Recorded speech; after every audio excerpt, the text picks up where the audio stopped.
G'day guys, Nate here coming at you with the round 20 preview of Collingwood's clash against Adelaide Thursday night at the Adelaide Oval, 7:30 p.m. start. That's in Victoria, 7 p.m. start over in Adelaide. I am recording this preview on a Tuesday afternoon because it's a Thursday night game, so bringing the preview forward a day. If I don't get it done now, won't be done at all, pretty much. And it'll be the same for next week against Geelong, round 21. That's a Thursday night game as well. This game here against Adelaide, Collingwood going into this with a 5 day break. So it's this sort of talk about who gets managed and selection speculation will be ripe. I'll talk about this a little bit later. Three Collingwood games for 3 days. Thursday night, Collingwood AFL side taking on Adelaide. Friday afternoon, I was going to say Friday morning, but Friday afternoon, 12:05 p.m. in Bundoora, Collingwood's VFL side takes on St Kilda. I guess it's a massive game. Collingwood not mathematically out of the finals just yet, but a loss here against St Kilda. It's burdens. We got Geelong VFL next week. Oh man, that's a flogging waiting to happen.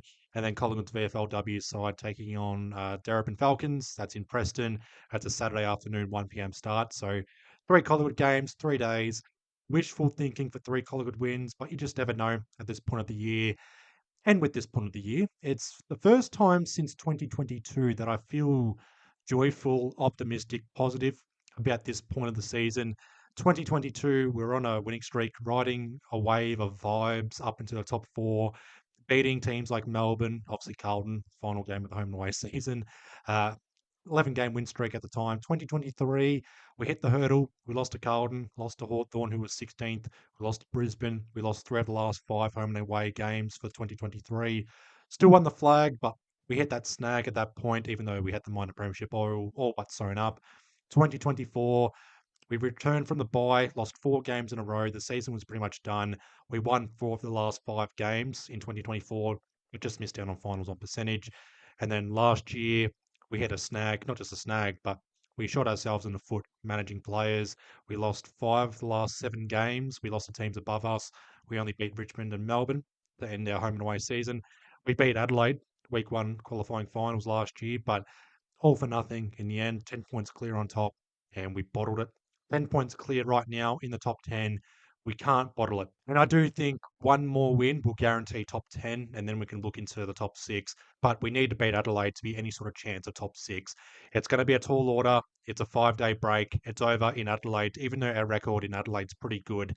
This Adelaide side, man, it's unbelievable. And it's probably the most balanced Adelaide side I've seen since 2017 or 2016. Last year, and even a less extent, 2023, they were all attack, not so much their defensive game. Minor premiers last year, 10-game winning streak. They're one of the best attacking sides in the competition. This time around, they're not as potent for their attacking game, but their defensive game holding up so well in 2026. Their back line, their midfield, their forward, their ruck, they've got a good overall game. They're one of the premiership favourites. They got their statement win last week against Sydney at the SCG. They got the jump on Sydney, and you can thank me, Adelaide fans, for Adelaide beating Sydney because I tuned in when Sydney were 2 goals up, forward 50 stoppage. Adelaide got the goal straight away. Got the next 5 goals. They got the jump first quarter against Sydney. Sydney clawed their way back. They got the lead at 3/4 time. Then Adelaide owned the big moments in the final quarter, led by Darcy Fogarty, who is going to miss this game against Collingwood through a 3-game suspension. Now, I'm saying this as a Collingwood fan, and I know it's going to be ironic to say this, but I thought the 3-game suspension was harsh. It didn't look like a 3-game suspension. It was half tackle, half whack. I don't know what it was for. It was a swinging arm. It looked ugly. I thought maybe just 1 week, but again, I can't talk or speculate on that as a Collingwood fan, given Frampton's been cleared twice. But I do think the Fogarty suspension is harsh. I thought maybe 1 week at worst or be cleared for it, but no Fogarty, but Tex Walker will come in, so it's a good 1 in, 1 out for Adelaide.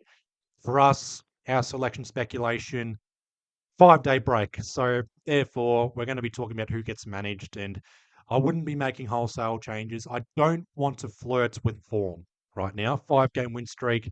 Sam Swadling, 5 games played, 5 wins.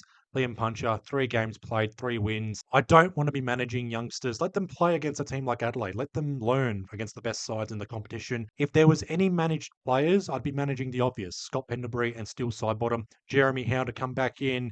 He can replace one of Sidebottom or Pendlebury. And then maybe a Rowan Steele for one of Sidebottom or Pendlebury. or a Will Hayes if you want pace up forward. It's pretty straightforward, two changes. Now, I will clarify some comments as well, just in regards to who I think could be managed. Now, Jordan De Goey, game 199, played game 200 this week. I did say last week he might be managed. I'm saying he could be managed. I'm not saying he should be managed. He only played 29% midfield against Carlton, so that alone screams managed minutes right there. So hopefully he's right for Adelaide. I wouldn't be managing guys like De Goey or a McStay or a Membry or a Houston or a Perryman. I was going to say Quaynor. He came straight back in. Or a Maynard with a bung shoulder. Don't flirt with form. Don't risk it. We did it last year. We bottled it. We stuffed it up. We can't be doing it again. Eighth spot, 42 premiership points. A win here over Adelaide. A massive opportunity to not just, we'll cement ourselves in the top 10, but a big chance to all of a sudden have a peak into the top six with teams like Geelong, Hawthorn, Brisbane. Geelong's not in the top six, but that's another opportunity there to get another scalp and actually push on from there. Otherwise, we could be a dangerous seventh place side in wildcard, and then we can go from there. But all these opportunities. There's a massive opportunity here. But again, we can't be flirting with form or flirt with danger. Go in with the best possible 23 you've got. Manage necessary experienced players when you need to. I did say Crisp could be managed, but I looked at his stats on 5-day breaks 27.8 disposals a game across 5-day breaks. Goes to show how professional and disciplined Jack Crisp is with his fitness. So I wouldn't manage Crisp or a De Goey or a Membry or a McStay or a Cameron. We need Darcy Cameron for this game against Lachlan McAndrew. It's a game as well where we can learn from our previous mistakes against Adelaide. We lost by 14 points last time we played Adelaide. Now, I did watch the Adelaide win over Sydney, the full game. Tuned in a little bit later. The first two goals went to Sydney. Adelaide got the jump. Sydney clawed their way back, and then Adelaide owned the big moments in the final quarter through Darcy Fogarty. But they were super bloody clean in the back line. I would say probably the best performance in the wet weather this year. It wasn't Hawthorn v Carlton wet weather. It was rainy. It was Sydney in winter, but they kept Charlie Curnow goalless. They really nullified Sydney's avenues to goal. Sydney were able to get their way through in the third quarter, but Adelaide were able to compose themselves in the final quarter, got themselves back in front, and kicked on and won the game. Massive win, statement win for Adelaide. But this game here against Adelaide, it's a chance for us to get a statement win. Now, again, through this selection speculation, I'm recording this at 1:30 p.m. on a Tuesday, so the injury list isn't out yet. I'll be editing this video tonight and uploading it tonight. So any updates on the injury list, Jeremy Howe should be available. TJ, Aliro Smith should both be returning through the VFL. And then Lockie Schultz hopefully making progression through his ankle injury. And then obviously we've got 4 players out for the home and away season. Any updated players to be included on that injury list, I'll include it on screen. Josh Dacos is a watch for this game, expected to play, but you just never know, not training on Tuesday. Again, Sidebottom, Pendlebury, experienced players possibly being managed. I wouldn't manage the kids, just keep it as it is pretty much. 2 changes. Now, just getting to the compare the pair for Collingwood, top 4 in defence. Obvious deficiencies with hitouts and clearances still in the bottom 4 in the AFL. Third for tackles, fourth for tackles inside 50, second for marks, second for rebound 50s. You can thank Josh Dacos and Dan Houston for that. We are now 5th in the competition for shot at goal accuracy.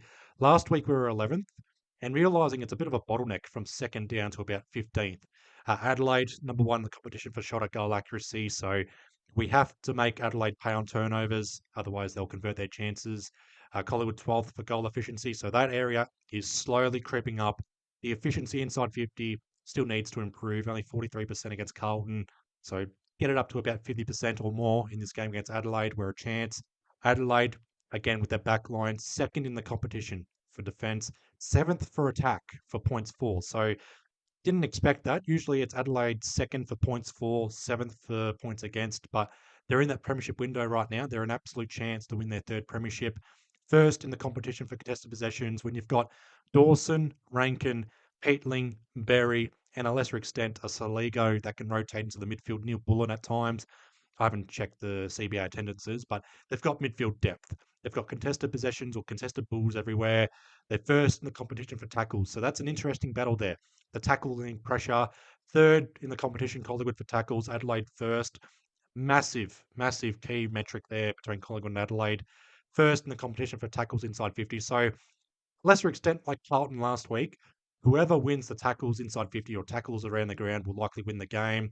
Adelaide also first for shot at goal accuracy. They're third for hitouts. Thank you, Lachlan McAndrew. Third in the competition for stoppage clearances. So for Collingwood's sake, our centre ball ups, our centre clearances let us down. Usually the stoppage clearances can save us, but Adelaide third in the competition for stoppage clearances. We've got our work cut out for ourselves in the midfield. Nick Dacos expected to be tagged. Ed Allen will be tagging or running with one of Dawson or Rankin. I'll discuss that matchup a little bit later. Adelaide, with their height, third in the competition for contested marks. They're also second in the competition for intercepts, fourth for rebound 50s, and third for goal efficiency. So a lot of key stats and metrics for Adelaide since losing to Brisbane, where they're back into that premiership contention and a sneaky chance for a home qualifying final in second spot. If there was any weaknesses for Adelaide, it'd be their disposal use, their centre clearances, the marks inside 50. So bring it to ground inside 50. Their tackling pressure inside 50 is pretty good, but if we can sustain their pressure or nullify their pressure, then we're a chance. Their turnover game, or they turn it over quite a bit, and Collingwood are able to make teams pay on turnovers. So that's an area there for Collingwood. We just can't be complacent with making teams pay on turnovers. We have to put them to the sword early on.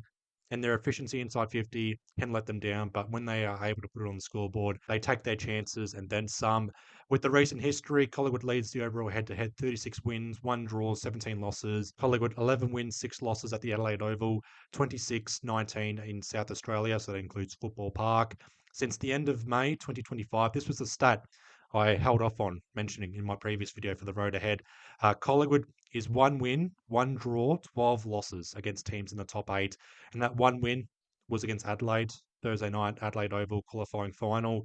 That 1 draw against Hawthorn earlier this year, that was a Thursday night. And just with our Thursday night games, Collingwood overall 10 wins, 2 draws, 15 losses in Thursday night games.